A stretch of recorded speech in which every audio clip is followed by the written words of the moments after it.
présent à Monsieur Hubert Ott pour le groupe démocrate.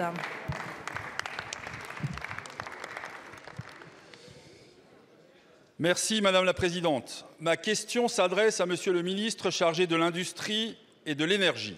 Je voudrais vous alerter, Monsieur le ministre, sur la situation de l'entreprise Hartmann située à Lièvre, dans ma circonscription alsacienne.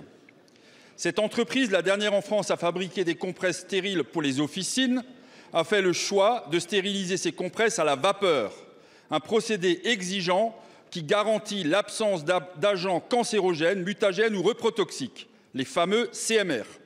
Lors de la crise Covid, cette même entreprise a démontré son rôle stratégique en augmentant sa production pour répondre aux besoins de notre pays. Pourtant, Hartmann est aujourd'hui très menacé par une concurrence déloyale d'importation de compresses chinoises stérilisées à l'oxyde d'éthylène, un agent CMR. Ces produits, qui couvrent 80% du marché français, bénéficient d'un remboursement identique par l'assurance maladie, sans valorisation donc des modes de production respectueux de nos normes. Cette situation met en péril non seulement l'entreprise, mais aussi notre capacité à fabriquer sur notre sol des produits répondant à nos standards sanitaires et environnementaux. Il y a là, Monsieur le ministre, et j'interpelle également le ministre de la Santé, un enjeu absolument essentiel en matière de souveraineté industrielle et sanitaire. Notre capacité à produire en France, notre lutte contre la désindustrialisation et notre combat pour protéger nos savoir-faire sont en jeu. C'est aussi de notre capacité à réagir face à des concurrents internationaux, tout en répondant aux défis économiques, sanitaires et environnementaux dont il est question. Monsieur le ministre, quelles mesures concrètes entendez-vous prendre pour protéger nos acteurs industriels stratégiques, comme Hartmann, et valoriser les dispositifs médicaux respectueux des normes françaises et européennes?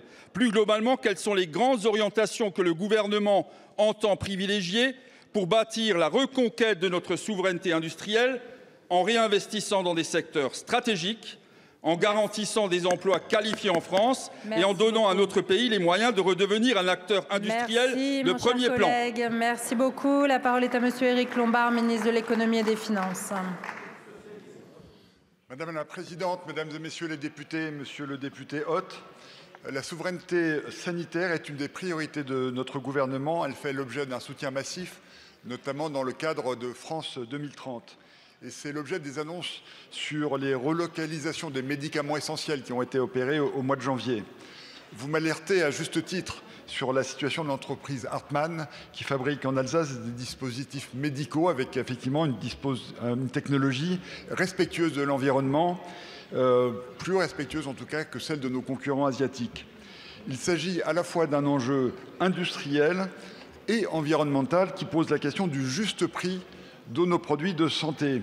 Et nous sommes mobilisés avec le ministre de l'Industrie, Marc Ferracci, avec Geneviève Darrieussecq et Yannick Noder aujourd'hui sur une solution qui préserve la production de Hartmann. Vous m'interrogez plus largement sur l'orientation du gouvernement en matière de souveraineté industrielle.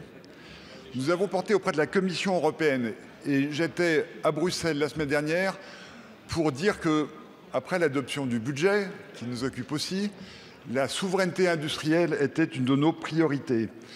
Car cette priorité est tout à fait complémentaire, en plus, de notre volonté de ménager et d'augmenter l'emploi sur l'ensemble des territoires de la République.